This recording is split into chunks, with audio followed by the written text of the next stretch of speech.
So, what's up mga ka-YouTubers? Nandito na ako.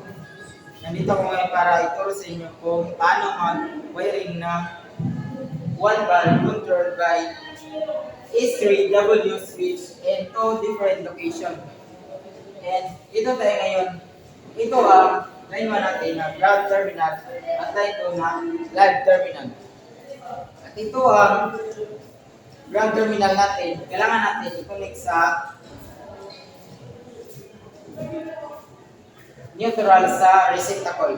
At ito naman ang live sa receptacle. Kailangan natin i-connect sa second switch. At ito ang light ko natin na live terminal. Kailangan natin i-connect sa first switch dito sa number 0. At kailangan natin mag-jumper ng 1 at saka 1 sa second switch.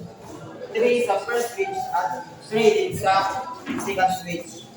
Para ang switch ito mayroong kuryente. At pagkatapos mag-jumper diyan, kung on ka dito, ilaw yan at saka mag-off. On ka din dito at saka mag-off. Yan ang process ng three switch. At ito na, i-actual natin.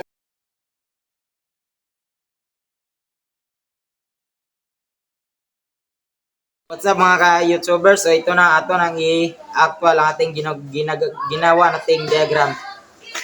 Meron tayo ditong dalawang switch. Ito yung tinatawag nating S3W switch. At meron din tayong dalawa dito na pangkabit sa ating switch. At ito yung gagamitin nating tools na flat screw, star screw, tsaka may long nose at tsaka may plies. So kung nakikita nyo, meron tayo ditong kinabit na dalawang wire sa receptacle. Ito yung line 1 na neutral at saka ito yung live terminal. At also, nandito rin yung gagamitin natin nga mga wire. So, dito tayo una sa first switch.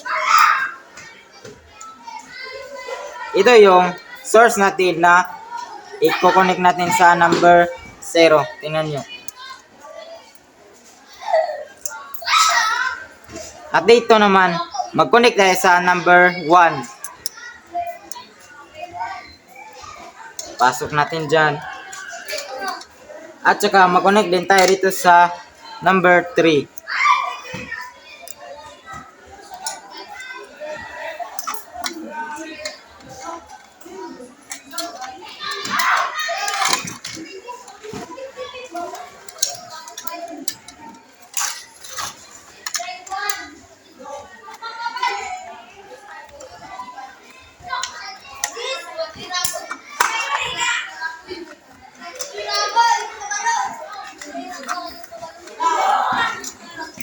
Ang live natin sa receptacle, i-connect natin dito sa second switch sa number 0.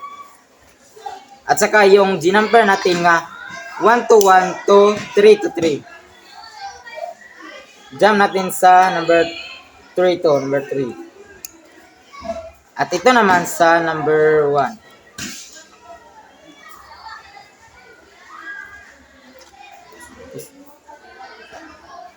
So, ready na natin tong ipailaw tong valve na to. Ito yung ground papunta sa source natin at saka yung live na papunta sa source natin. Thank you. Ito na nga ho yung ginawa natin kanina na diagram. Inactual na natin. Ito nga ho yung sinabi kong ground terminal na kinonekta natin sa receptacle. At ang live naman sa receptacle, kinonekta natin dyan sa number 0 sa second switch. At ito yung source na ito yung source na live. Kinonekta natin sa first switch sa number 0.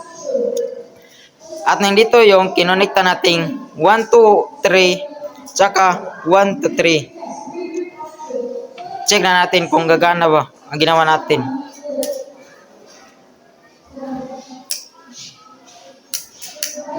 Pwede kang mag-on dito, tsaka mag-turn off.